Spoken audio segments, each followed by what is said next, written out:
Pensando en Voz Alta, conversación espontánea en la que se analizan los temas de actualidad, abordados bajo la perspectiva de Alfredo Mena Lagos. Pensando en Voz Alta. Buenos días, bienvenidos a Pensando en Voz Alta. Hoy tengo el gusto de tener con nosotros a uno de los más profundos expertos en materia tributaria, alguien que yo ya he tenido en mi programa y siempre he salido educado en el aspecto tributario. Y ahora que estamos inmersos en este problema de presupuestos, de nuevos impuestos, creo que Max Mojica es una de las personas que más nos puede ilustrar de la realidad del Salvador. Así que le quiero dar la bienvenida a Max. Muchas gracias, Alfredo.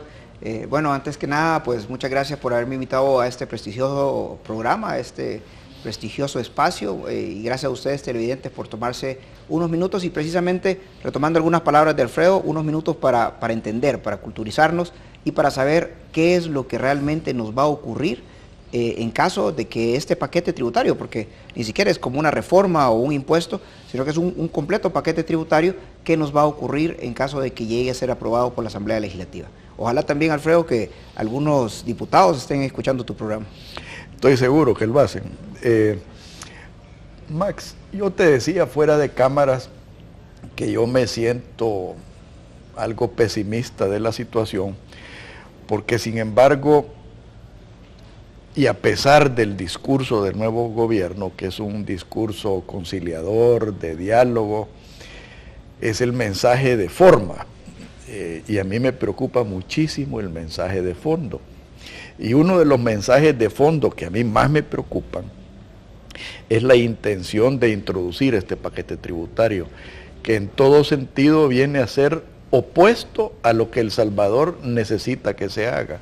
Es correcto, Alfredo. Yo creo que a los gobiernos de turno se les olvida de que dentro de las múltiples, digamos, políticas que se pueden adoptar, precisamente con el ánimo de sacar al país adelante, la política fiscal juega un rol determinante. ¿Por qué? Porque la política fiscal es una llave para incentivar la economía, es una llave para incentivar la inversión, es una llave para atraer inversionistas extranjeros, es una llave para dar confianza a los inversionistas locales, Alfredo. Entonces yo comparto contigo tu preocupación.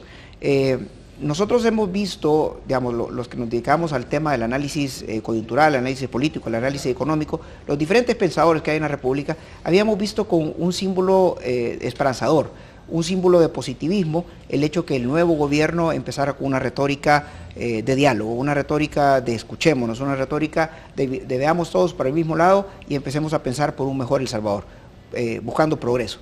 El tema, Alfredo, es que la retórica, las palabras, los gestos deben de ser acompañados con algo mucho más importante que la palabra per se, que es los actos concretos.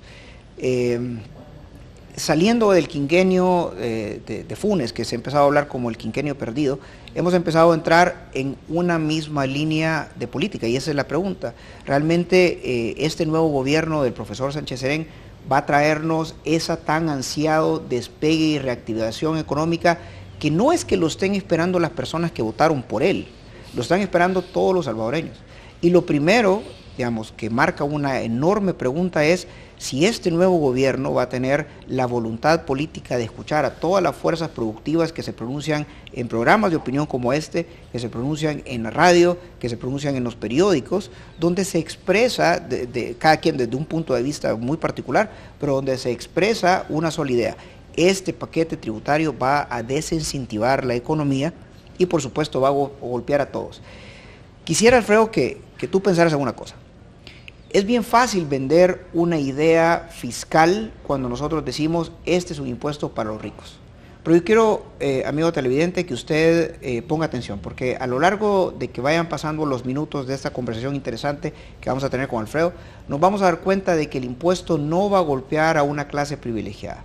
El impuesto, lamentablemente, es un impuesto en cascada, no se puede evitar, y va a llegar a golpear hasta el último de las personas, digamos, económicamente activas de este país. Estamos hablando... Y peor aún a las inactivas, las que no tienen empleo. Sí, lo que pasa es que parte del concepto de este impuesto, por ejemplo, el concepto de los bienes suntuarios, rompe la estructura fiscal que establecía El Salvador, por decirte algo, Alfredo. Nosotros en El Salvador, desde siempre, hemos grabado la riqueza. Si tú, amigo televidente, tú tienes una empresa, si tú tienes un salario, si tú puedes generar riqueza desde todo lo que tú hagas, entonces tú estás obligado a pagar impuestos. Ahora, el impuesto a los bienes suntuarios, por ejemplo, lo que establece es de que la persona va a empezar a pagar impuestos sobre un ingreso presunto que se llama plusvalía.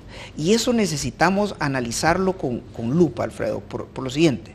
La plusvalía no es un impuesto líquido. Tú puedes venir a invertir en un terreno y dices, lo voy a tener por 10 años y lo voy a vender, por efecto de que el terreno naturalmente va a ganar plusvalía. El tema es de que el gobierno pretende ahora meterle la mano en la bolsa al contribuyente y exigirle una contribución por esa plusvalía que Alfredo, contribuyente, televidente, aún no ha sido generada. Esa riqueza todavía no se ha causado, esa riqueza todavía no está en tu bolsa. ¿Cuándo va a estar en tu bolsa? Cuando tú vendas el terreno.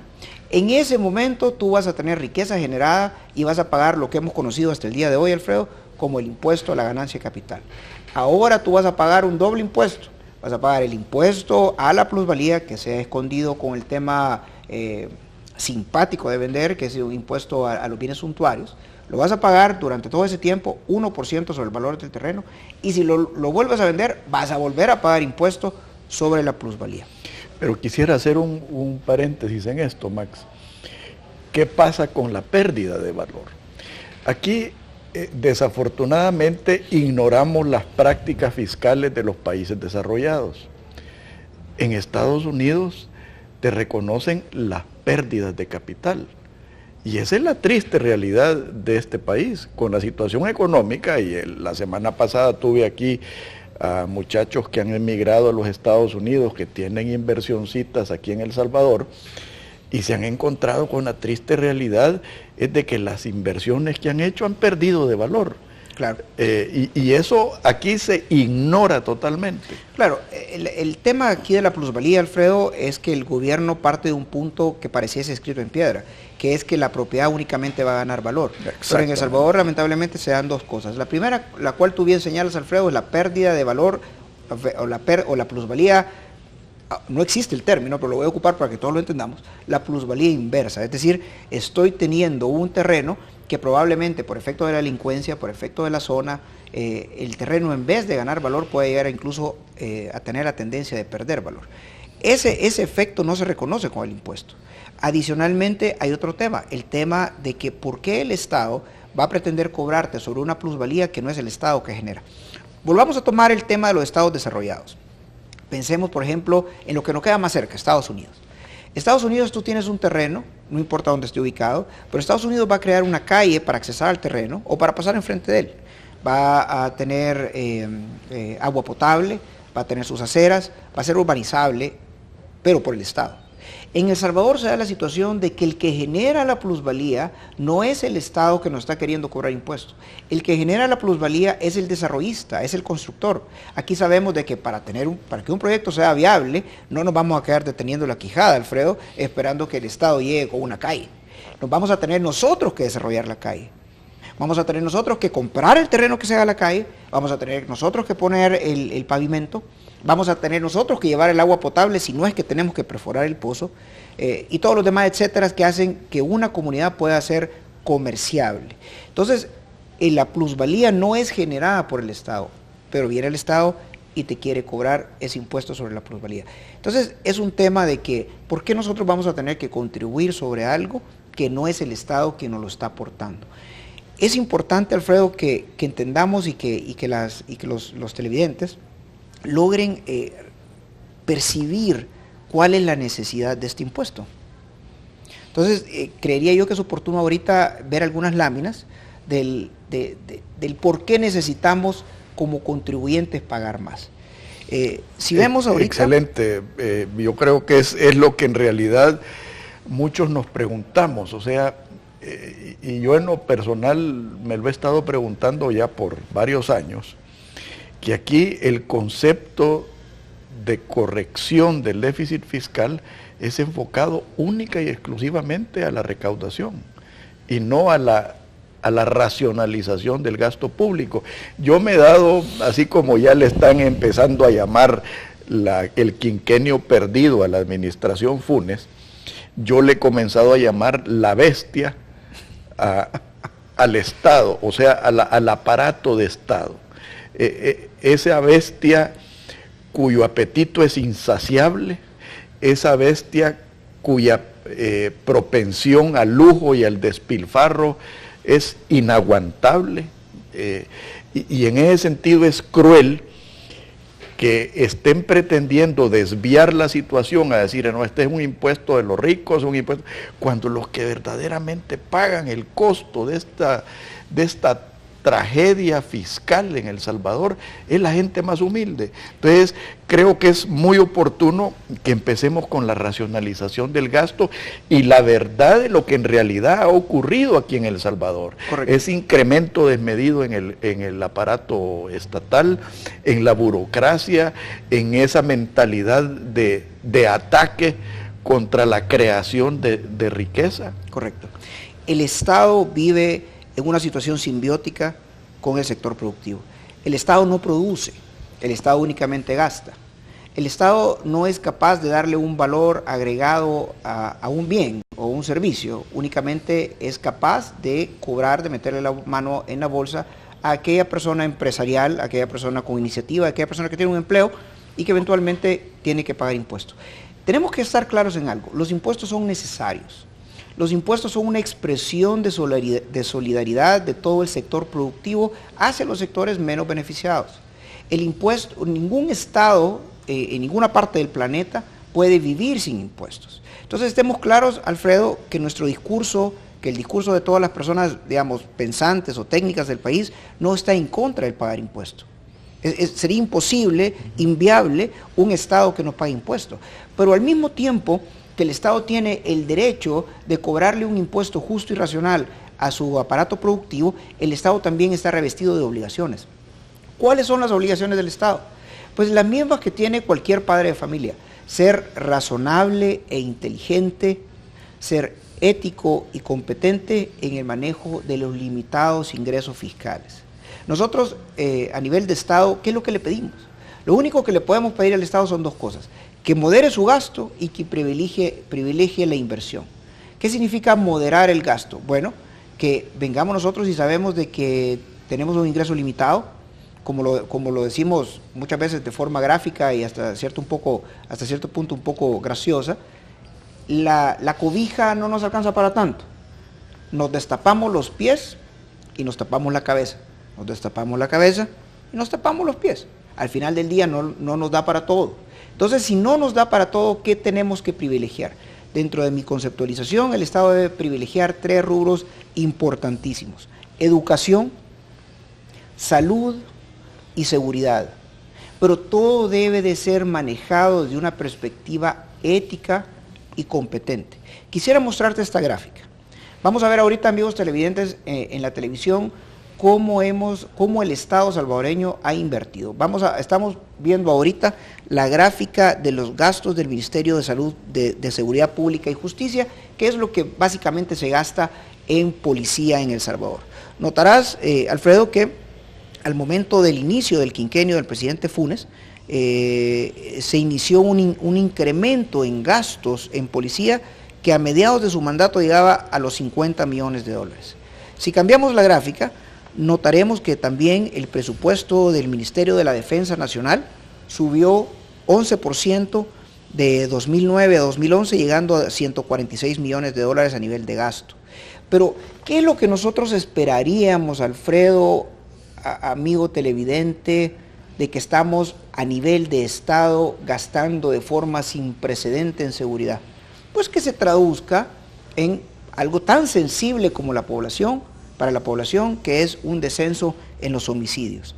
Si nosotros vemos la siguiente gráfica, nos vamos a dar cuenta de que los homicidios, que el efecto de los gastos del Estado en homicidios ha sido prácticamente nulo.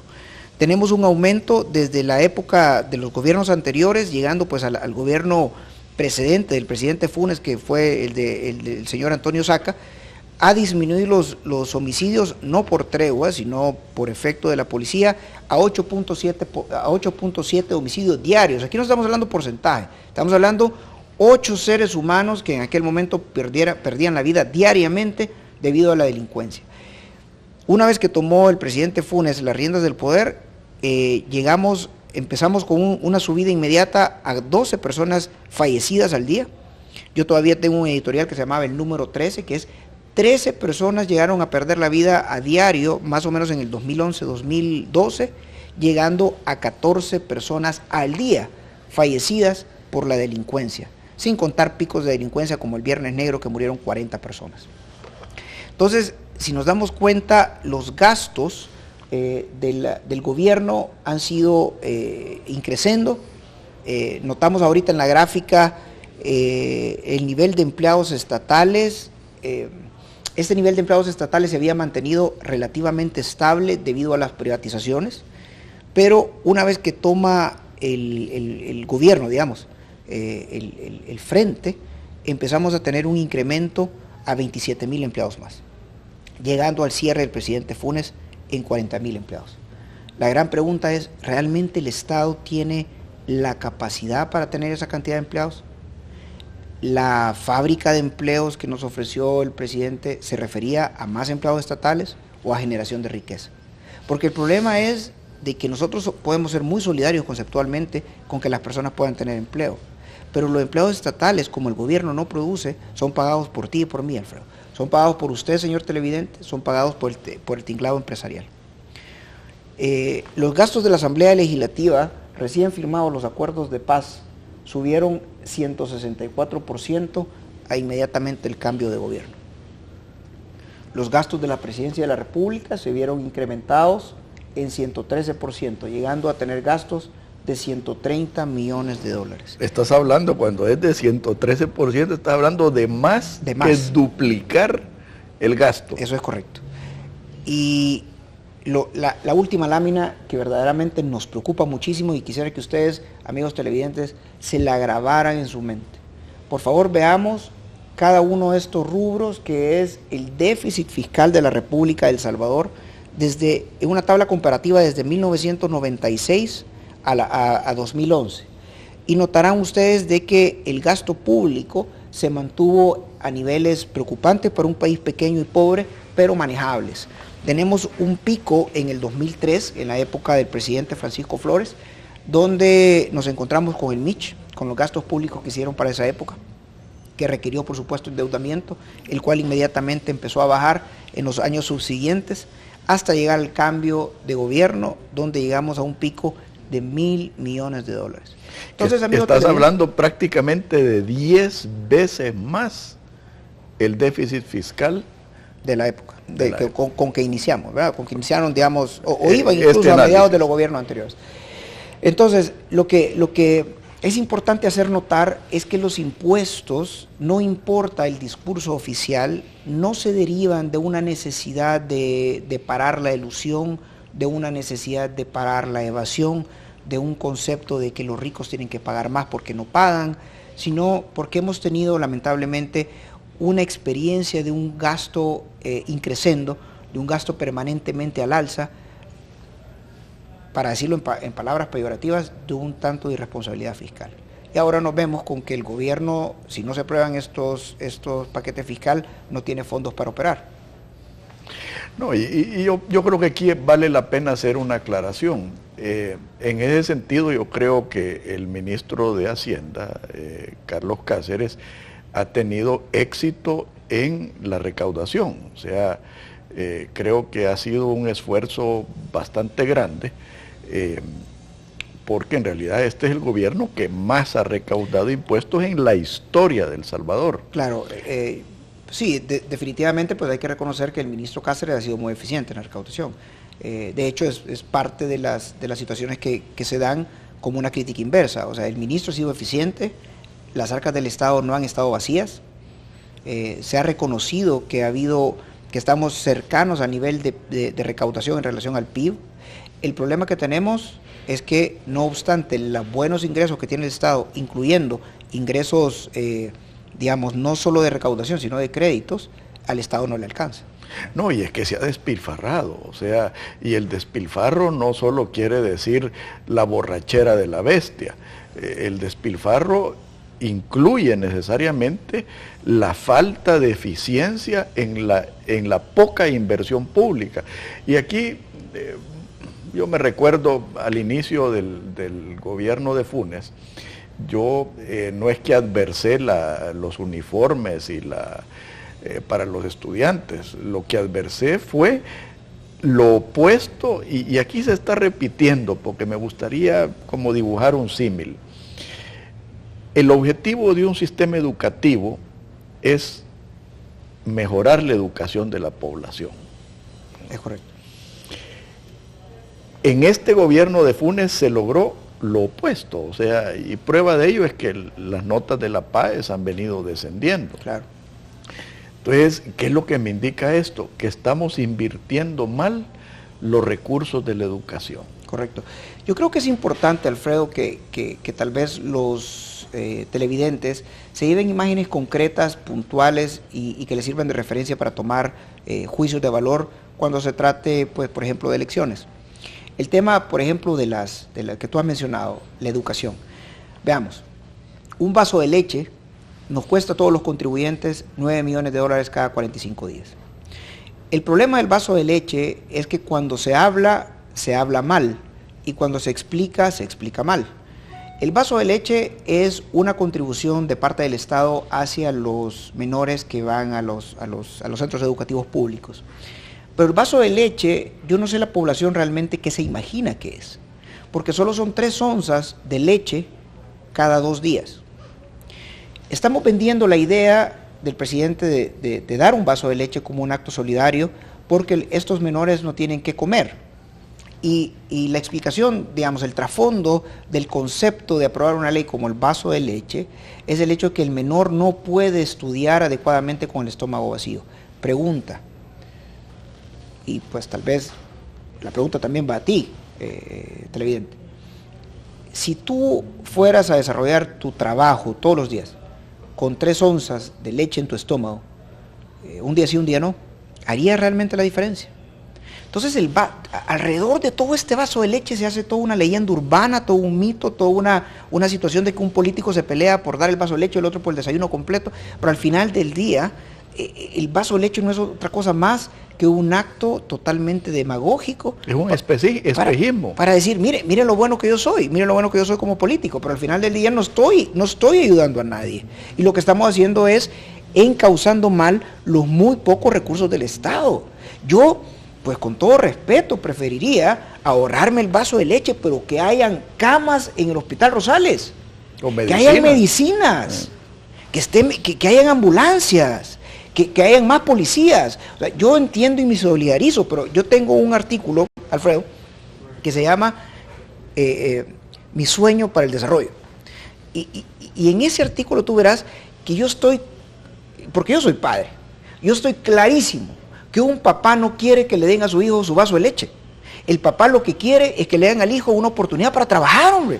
Él quiere darle el vaso de leche. Claro, yo quiero llevarle el vaso de leche a mi hijo, no que me lo regale el vecino. Así es. Yo quiero llevarle el uniforme a mi hijo, no que me lo dé el tío. O sea, estamos hablando de dignidad humana. Dignifiquemos al campesino, dignifiquemos al obrero, dignifiquemos al empleado. Y generar la sociedad de oportunidades. Por supuesto. Y eso es lo que quiero que analicemos en el próximo segmento, Max. Por favor, no nos cambie, ya volvemos.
Max, tus últimos conceptos en el segmento anterior abren la puerta para analizar lo que queremos en El Salvador. O sea, yo creo que tú fuiste muy emotivo y sincero, el hecho de que siendo padre tú quieres proveerle a tus hijos lo que ellos se merecen y necesitan. Ahora, ese es el cáncer que se desata con el clientelismo, el cáncer que se desata con la falta de responsabilidad del sistema hacia los individuos. Y es lo que me gustaría que analizáramos brevemente, Max.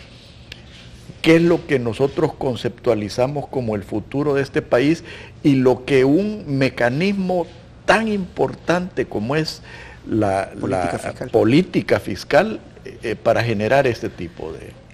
Sí, Alfredo, yo creo que es importante para empezar saber si esa gran pregunta que ha existido en El Salvador desde siempre, que es el hecho de para dónde vamos, se va a poder ser contestada en este quinquenio. Estamos con un quinquenio fresco, un quinquenio nuevo, donde la palabra diálogo flota en el ambiente. La palabra diálogo se ha utilizado desde el mismo momento en que el presidente Sánchez Serén tomó el poder. Pero la pregunta es, ¿vamos a poder seguir adelante? ¿Vamos a poder seguir por ese camino de diálogo? Porque el diálogo no puede ser un diálogo entre sordos. El diálogo tiene que dar frutos. Y el asunto es el siguiente, se resume en visión. ¿Cuál es la visión que vamos a privilegiar? Todos sabemos que el enfermo está enfermo. Todos sabemos que el país necesita soluciones, todos sabemos que el país necesita una reactivación económica, todos sabemos que nos urge a todos que este país despegue, que podamos ser hábiles y capaces de traer la inversión extranjera a El Salvador. Pero la gran pregunta es cómo lo vamos a hacer. Si bien es cierto, todos estamos de acuerdo en el diagnóstico del problema, aquí Alfredo va a tener el frente la capacidad, estando en el manejo del aparato estatal, de ponerse de acuerdo con los demás sectores vivos del país, porque no estoy hablando ni siquiera del principal partido político que podríamos llamar Arena, sino que del principal partido político de oposición, sino con el resto de sectores políticos del país, de sectores activos económicamente del país, porque todos tenemos que tener una visión de Estado. Y me atrevo a decirte, Alfredo, si el frente, si este gobierno se lograse poner de acuerdo para sacarnos a todos adelante, yo pronostico que probablemente habría un mismo camino de gobierno durante los próximos años, ¿no te parece? Claro. Porque a nosotros ya no nos interesa cuál camiseta política está gobernando el país, ya no nos interesan los colores. O sea, yo tengo un hijo de 13 años, él nunca conoció la guerra. Él lo que quiere, por supuesto, cuando llegue a grande, tener oportunidades, Alfredo. Tú mismo dijiste, en mi programa anterior yo estuve entrevistando jóvenes que tuvieron que emigrar. Antes, la justificación clarísima era el conflicto. Yo me voy porque El Salvador está en guerra. Ahora yo me voy porque no hay oportunidades. Tenemos que ponernos de acuerdo. Y ese acuerdo pasa por una política fiscal. O sea, ¿qué significa? Bueno, que el gobierno tenga la capacidad de escuchar, de que los sectores del país, los sectores más importantes del país, los pensadores, los técnicos, los programas de opinión, en ningún momento he escuchado yo a personas que digan, no, mira, el impuesto es justo, el impuesto es coherente, el impuesto es oportuno, ¿verdad? Entonces, pensaría que al final del día necesitaríamos una muestra de madurez política, de escuchar, bueno, yo he propuesto este impuesto, lo consideramos que eventualmente no ha sido oportuno, lo hemos analizado y retiramos la propuesta. Fíjate que hablando de visión de nación, Max, yo he anotado aquí 3 palabras que son claves y las he puesto en el orden que yo creo deben tomarse en cuenta. La primera es la competitividad. O sea, este país tiene que competir no solo contra los países de la región, sino que contra el mundo globalizado. Y quisiera hacerte una acotación con lo que tú estás diciendo. Competitividad. Es una palabra dura, es una palabra mágica, porque si yo soy competitivo, soy eficiente, es real. Pero es una palabra muy dura para nosotros. Yo estaba hablando con este inversionista extranjero y él me decía, mira Max, con todo respeto, te quiero preguntar, ¿qué me ofreces tú como país a mí como inversionista extranjero? Las calles son un desastre. O sea, me refiero, cuando estamos hablando de un inversionista, inmediatamente pensamos plantel productivo, transporte, ¿verdad? Las calles son un desastre. Estamos hablando de que los puertos, pues yo creo que no podemos dejar mentir de que lo que seguimos teniendo es Acajutla, el aeropuerto sumamente antiguo, y el puerto de la Unión, pues parado, ¿no? Inseguridad tanto jurídica, como es el tema de cambiar las reglas del juego cada vez que queremos, como inseguridad ciudadana. Entonces me dice, bueno, y encima falta de educación. ¿Qué significa? Cuando quiere venir aquí alguien a poner un call center, solo para ocuparlo como idea, que necesitamos personal bilingüe, en El Salvador se la ven a palitos de tener personal bilingüe, ¿verdad? Entonces, al final del día el recurso humano es pobre. Y ahí es donde yo estoy tan enamorado de la inversión extranjera. Porque la inversión extranjera no es nuestro enemigo, Alfredo. La inversión extranjera no es el nuevo solución. Es el nuevo conquistador que nos viene a vender espejos para llevarse nuestro oro. O sea, eso ya no ocurre. La inversión extranjera, Alfredo, es nuestro mejor amigo. ¿Qué es lo que significa un inversionista extranjero? Viene a El Salvador y pone un plantel, inmediatamente genera construcción, puestos de trabajo. Viene a El Salvador a poner un plantel, inmediatamente trae nueva tecnología. Viene a El Salvador a poner un plantel, necesita, en muchos de los casos, por el tema de la poca educación que hay en El Salvador, educar a sus empleados en el funcionamiento de esa nueva tecnología, es decir, está generando todos los beneficios que en principio el Estado debería estar generando al educar a estas personas. Entonces, como tú dices, la competitividad es una herramienta básica y olvidada por nuestro país, porque ve al inversionista como un enemigo. Y más que un instrumento, es una necesidad. Que necesitamos ser competitivos. La próxima palabra que he anotado es la productividad. Aquí en El Salvador, y aquí tal vez es una crítica a nuestras leyes laborales, que no existe la flexibilidad laboral moderna. O sea, aquí tenemos todavía aquel concepto de ganar más y trabajar menos. Correcto. Lo que pasa, Alfredo, es que nosotros, lamentablemente, yo siento que, como siempre hemos pasado en un pleito, o sea, porque nosotros hemos firmado los acuerdos de paz, ¿verdad? Pero en El Salvador no se respira esa conciliación, esa paz. Entonces, muchas veces ese concepto antagónico patrón-empleado se ha llevado también al derecho. Entonces, en el derecho, digamos, en el Código de Trabajo y en la práctica sindical, se ve al patrono como que permanentemente quisiera explotar al empleado como un enemigo de clase, y en muchos casos el patrono lo ve exactamente del mismo nivel contrario. Pues entonces viven en una pugna permanente.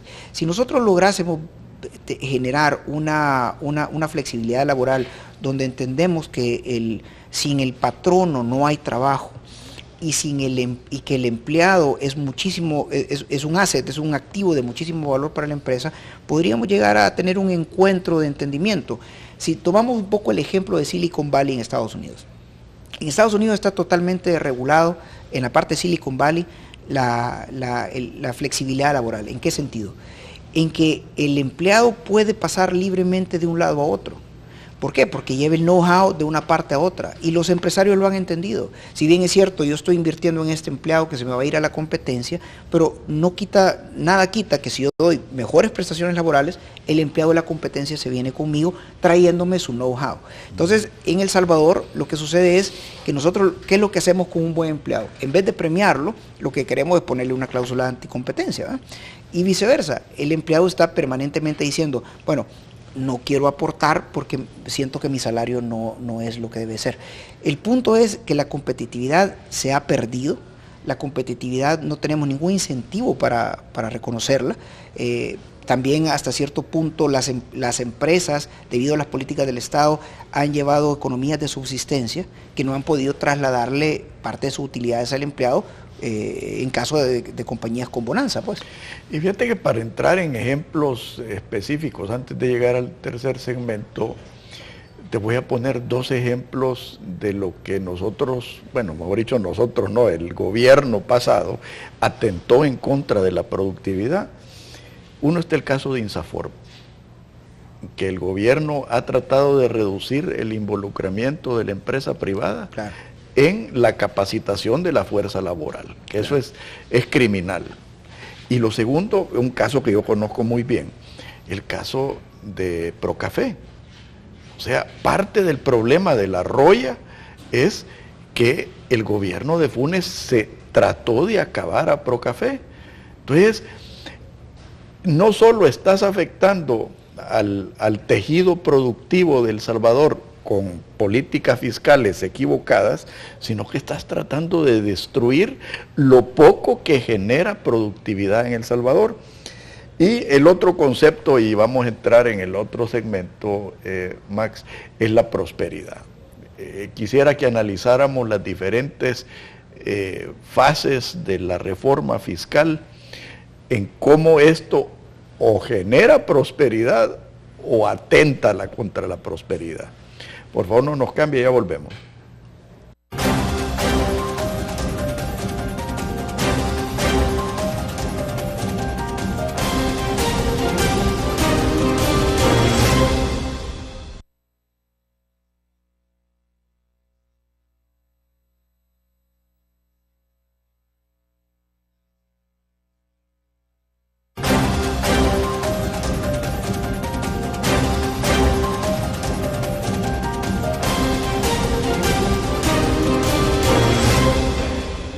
Max, si quieres entramos a analizar paso por paso tu análisis sobre el proyecto fiscal.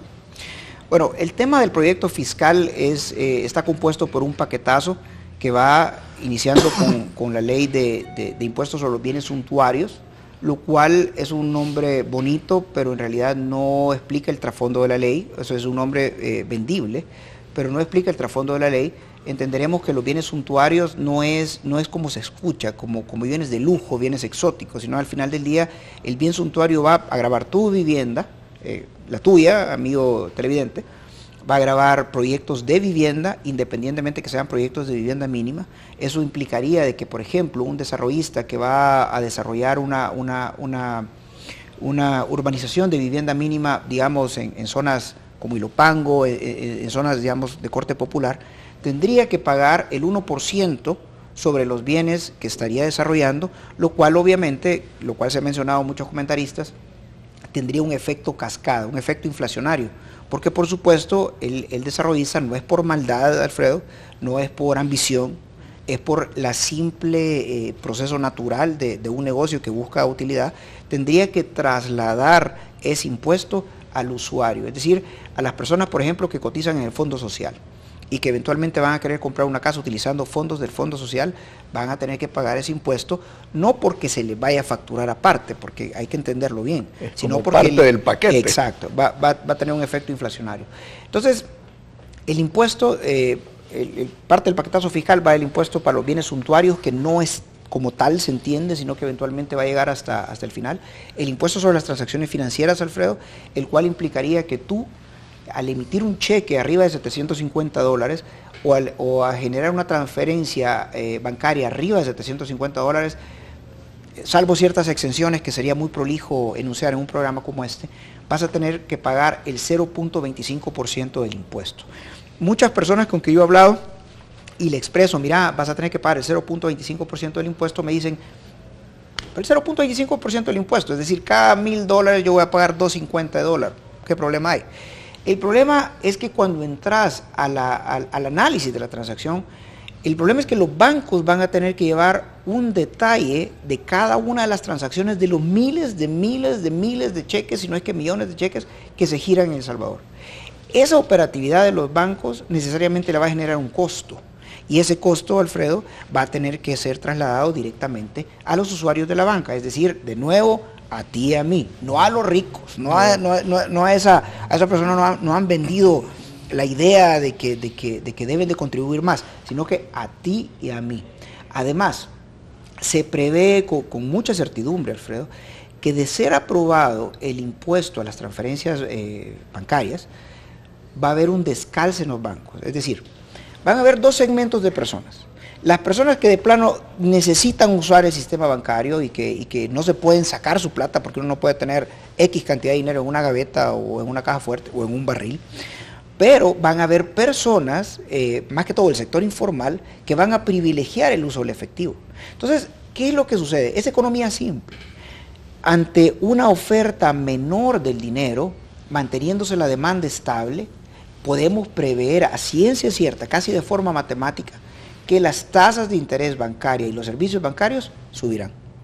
Por otro lado, yo no sé, amigo televidente, si has tenido acceso a los efectos de la reforma, tú podrás notar de que, por ejemplo, si a ti eres una persona de clase media que te depositaban $1,000 mensuales en tu cuenta bancaria como pago de tu salario, entonces tú podías ocupar el total de tus $1,000, desde el primer centavo hasta el último centavo. Pero este impuesto va a gravar todas las transacciones. Eso implicaría, estimado televidente, que el banco lo más probable es que te pida un encaje y te diga, mire, ¿sabe qué? Usted va a estar moviendo $1,000. Entonces va a dejarme o me tiene que dejar permanentemente $100, $50 en la cuenta. Eso inmediatamente va a afectar tu cash flow. Es decir, vas a pasar de ganar $1,000 a $950. Si es que 950, porque el banco puede poner libremente sus reglas. Entonces el punto que quiero llegar es que este impuesto no va a ser para la clase privilegiada. Este impuesto lo vamos a acabar pagando todos. Es importante ver también de que el impuesto a las transacciones financieras es doble, es decir, uno grava cheques y transferencias bancarias, pero otro grava también el ahorro. Entonces, la ley lo que establece es de que vamos a pagar un impuesto del 0.25% sobre los saldos en tu cuenta bancaria. Eso implica saldos arriba de $5,000 en depósitos, retiros y transacciones. Tú dirás, bueno, $5,000, eso es para la clase alta o clase media alta para arriba, ¿no? Pero el problema es que son transacciones individual y mensualmente consideradas. Eso implicaría, te voy a tomar el caso, el ejemplo que di en una entrevista en un periódico, el ejemplo del panadero. Este panadero hace transacciones de $500 cada 2 días, digamos, es su capital de trabajo, 500, mete 500, saca 500, mete 500, saca 500. Si hace 12 transacciones al mes, estaría diciendo esas 12 transacciones implicarían que ha movido $6,000. Este panadero nunca ha visto los $6,000 juntos en su vida. Y lo estoy poniendo de ejemplo, no quiero ser peyorativo. Pero el tema es de que como las transacciones suman $6,000, ya le cae el impuesto. Entonces, ¿cuál rico? ¿Cuál rico? Entonces vemos ahorita, impuesto a los bienes suntuarios, impuesto a las transacciones financieras, impuesto a la ley de imprenta, o sea, vamos a derogar los beneficios fiscales que da la ley de impuestos, impuesto al libro, o sea, vamos ahora los libros con que El Salvador no nos distinguimos por ser lectores, ahora vamos a todavía hacer más caros los libros. Tenemos el impuesto neto, al activo neto, y finalmente tenemos también el impuesto a, los paquetes tributarios de las LETES de $800 millones y los créditos adicionales por $360 millones. Realmente yo considero de que la temática no se puede manejar de una forma demagógica. No podemos estar hablando de que esto es para los ricos, no podemos estar hablando de que sin este impuesto el país no progresaría. Tenemos necesariamente que conceptualizar y saber que es otro, como un empresario lo describió, es otro de los clavos que se están poniendo al ataúd del progreso de El Salvador. Oye, fíjate que volviendo al programa de la semana pasada, Max, uno de los muchachos que tuve, ya es un muchacho que ya está próximo pues a la edad de retiro. Y entonces me dice, mira, yo aquí tengo una inversioncita en unas 7 manzanas cerca de San Martín. Y me dice, mira, el valor de la propiedad me ha bajado por la delincuencia y por la falta de infraestructura y toda la cuestión. Luego me dice, mi sueño es que cuando me retire en los Estados Unidos, venirme a vivir acá. Y yo le preguntaba, mira, Leo, y ante la competencia de los demás países de Centroamérica, ¿a dónde te retirarías tú? En el país a donde no graban tu residencia de retiro, a donde te dan un sistema de seguridad bastante adecuado, a donde vas a tener relativa protección de tus finanzas. ¿Tú crees que El Salvador llena esos requisitos? Me dijo, no. No, sí, lo que pasa es que estemos claros, los salvadoreños seguimos en El Salvador porque yo lo voy a decir y yo creo que lo que voy a decir lo sientes tú y lo sienten los televidentes. Nosotros amamos este país. Si aquí, decime, si estamos toda la vida, Alfredo, tengo 40 años. Desde que me acuerdo estamos en un conflicto o en otro. O sea, estuvimos en la época de los 70s, 80s en el conflicto armado. Con grandes esperanzas firmamos los acuerdos de paz y entramos en un conflicto permanentemente político. O sea, nuestras diferencias ideológicas nos separan como que fuera el muro de Berlín, pero al final del día todos somos salvadoreños. Yo estuve en la Junta Receptora de Votos número 438 cuando fue el tema de la votación y les quiero decir que yo llegué con muchas expectativas negativas. O sea, llegué a ver a las personas que estaban de otros partidos políticos como una especie de enemigos a los cuales teníamos que estar vigilando. Pero me llevé esta sorpresa. Y la sorpresa, ¿saben cómo se llama? Que todos queremos lo mismo, hombre. Cuando yo tuve oportunidad de conversar con estas personas que estaban en la Junta Receptora de Votos, me di cuenta que todos queríamos que El Salvador saliera adelante. Me di cuenta que el diagnóstico del enfermo todos los teníamos igualito. Me di cuenta que todos queríamos el progreso. Me di cuenta que realmente, y no te lo voy a decir en el fondo, sino desde entradita, todos éramos hermanos, mira, hermanos salvadoreños. Así que el problema no es la población, Max. O sea, yo, de las cosas más agradables que me han pasado en los años que he vivido, es que me he hecho buenas amistades con personas en el otro lado del espectro político. Correcto. Y amistades sinceras y, como tú dices, queremos lo mismo. Los dos problemas principales de El Salvador son, número uno, la clase política. Correcto. O sea, que es la que se está acabando a este país. Y segundo, la bestia. Y cuando me refiero a la bestia, es aquel aparato de Estado cuyo apetito es insaciable y que no le basta. Vaya, tenemos el ejemplo del edificio de la Asamblea Legislativa. Ese viaje que hicieron a Rusia, ese grupo de diputados, el expresidente Funes declarando los gastos de viajes secretos de Estado. O sea, ¿cómo es posible que tengamos en nuestra clase política ese desprendimiento de la realidad y de los anhelos de la población? Que es lo que verdaderamente duele, especialmente cuando ves proyectos como estos. Sí, lo que pasa, Alfredo, es que yo creo que al Estado no se le puede pedir otra cosa más que sea lo que es decir, que gaste. Honestamente, el Estado es ineficiente endémicamente y yo quiero decir algo también en beneficio, si se puede decir así, de los gobernantes del Salvador. No es un tema salvadoreño, Alfredo. O sea, el Estado benefactor y el Estado ineficiente es endémico. O sea, es decir, no existe un país de la tierra donde tú veas que es un Estado eficiente y que preste servicios de calidad.